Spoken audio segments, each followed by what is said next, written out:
Abanyanyimbo korwase egetaseini kia manga ebunge ya Borabu county ya Nyamira nigo bababekire byara abalimu batano korwase skuru ya Ryang'ombe abwase omworokiwa oyomo anyarete kobaka gweitwa no mwalimu na konyora chinkoma chintindi omwana oyo bwe grade ya kane oyo bwate emiaka kianda nigo anyarete kobaga kogenda aso mwalimu na komotebe buna onyarire kobaga gosiria eshati yaye abwase omwalimu oyo arangeretie abana be class kia gatano na gatatu na bakamubwata bakamoita ebibuko emyeyemo na bitano na bibere abwase omwana oyo anyarete kobaga gotwara chinkoma chintindi mwalimu oyo Jackson Marucha nigo aborete koruri tukerio anyarete kobaga gokora egekorekyo gati yabaria babekire bwara no mwalimu omonene bwe skuru eyo amo no mokonyi bo mwalimu omonene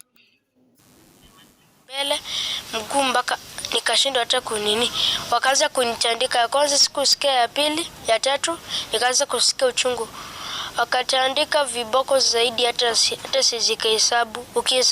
Ukihesabu wanarudia tena, wanaanzia fresh. Nguo yake ilikuwa imepotea, akaenda kuripoti nguo imepotea.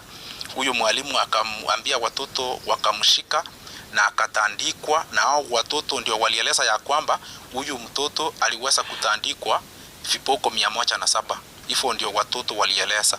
From the education office, the assurance is after the investigation which is ongoing, no stone will be left unturned. There will be consequences, actually serious consequences.